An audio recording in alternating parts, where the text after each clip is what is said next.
नमस्कार। हमारी दुनिया में बहुत कुछ ऐसा है जो आंखों से दिखाई नहीं देता। तो आज हम पर्दा उठाएंगे उसी अदृश्य दुनिया के विज्ञान से जो हमारे आसपास की हर चीज को एक शक्ल देती है। अब इन तीनों चीजों में क्या कॉमन हो सकता है? पहली नजर में तो कुछ भी नहीं लगता है ना, लेकिन इन सब का जवाब एक ही विज्ञान में छिपा है, पदार्थ के छोटे छोटे कणों का एक अदृश्य डांस। तो चलिए समझते हैं कि ये सब होता कैसे है। हमारे चारों ओर की दुनिया इन कणों, उनके बीच लगने वाले बल और उनके बहाव से ही बनी है। इसे समझने के लिए हमें पहले पदार्थ की अवस्थाओं को कंट्रोल करने वाले बेसिक नियमों को जानना होगा। देखिए, हर चीज छोटे छोटे पार्टिकल्स यानी कणों से बनी होती है। अब वो चीज ठोस होगी, तरल होगी या गैस, ये इस बात पर डिपेंड करता है कि उन कणों के बीच का आकर्षण यानी अट्रैक्शन फोर्स कैसा है। ठोस में ये कण कसकर बंधे होते हैं, जबकि तरल और गैस में ये बंधन ढीला होता जाता है। और यही वजह है कि एक गोताखोर पानी में इतनी आसानी से तैर पाता है, क्योंकि पानी के कणों के बीच का आकर्षण बल कमजोर होता है, जिससे उन्हें हटाना या अलग करना बहुत आसान हो जाता है। अब इसकी तुलना एक ठोस मेज से करके देखिए, जिसका आकार और वॉल्यूम फिक्स्ड होता है। गैस के कणों में तो आपसी आकर्षण इतना कम होता है कि उन्हें जितनी भी जगह मिलती है वो उसमें पूरी तरह फैल जाते हैं। तो ये तो हुई कणों के बीच के आकर्षण की बात।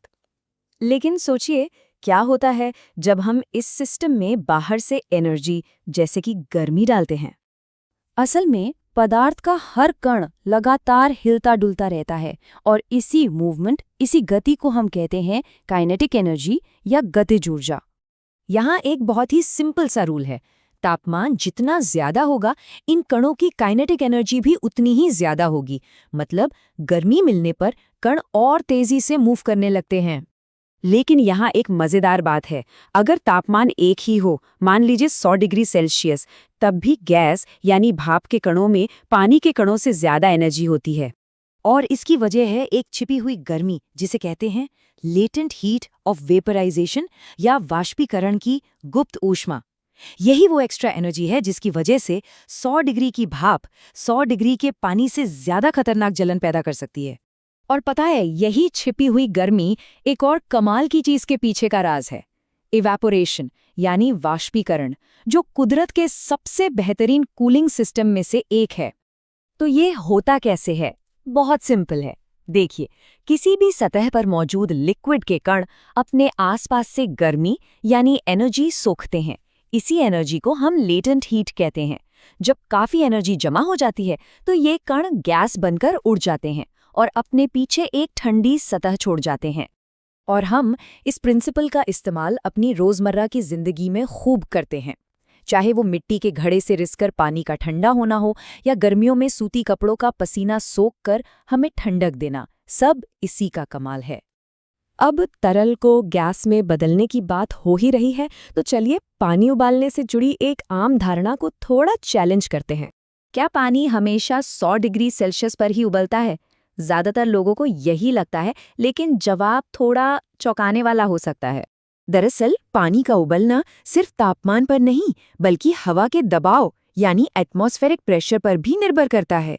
देखिए, जहां दबाव कम होता है, जैसे पहाड़ों पर, वहां पानी 100 डिग्री से कम तापमान पर ही उबलने लगता है। इसका मतलब ये हुआ कि उबलना कोई फिक्स टेम्परेचर नहीं है, बल्कि ये तापमान और दबाव के बीच का एक बैलेंस है। सही कंडीशंस में पानी को रूम टेम्परेचर पर भी उबाला जा सकता है। चलिए अब एक और दिलचस्प चीज समझते हैं कि खुशबू या कोई भी गंध हम तक आखिर पहुंचती कैसे है। इसके दो बड़े कमाल के तरीके हैं। पहला है डिफ्यूजन। इसका मतलब है कणों का ज्यादा घनी जगह से कम घनी जगह की तरफ फैलना। ठीक वैसे ही जैसे परफ्यूम की शीशी से खुशबू निकलकर पूरे कमरे में फैल जाती है। और दूसरा तरीका है सब्लिमेशन। ये कुछ ठोस चीजों का एक तरह का जादू है, जहां वो लिक्विड बने बिना सीधे गैस में बदल जाते हैं। तो चाहे गर्मा गर्म खाने की खुशबू हो जो डिफ्यूजन की वजह से हम तक तेजी से पहुंचती है, या फिर कपड़ों में रखी नैप्थलीन की गोलियां जो सब्लिमेशन की वजह से धीरे धीरे गायब हो जाती है, ये सब कुछ पार्टिकल्स के मूवमेंट का ही खेल है। तो कुल मिला के बात यह है कि वो गोताखोर, वो ठंडा घड़ा और वो परफ्यूम की खुशबू, ये सब आपस में जुड़े हुए हैं। इन छोटे छोटे न दिखने वाले कणों के बीच लगने वाले बल, उनकी ऊर्जा और उनकी गति से। तो इन अदृश्य कणों का ये डांस हमारे दुनिया को चलाता है।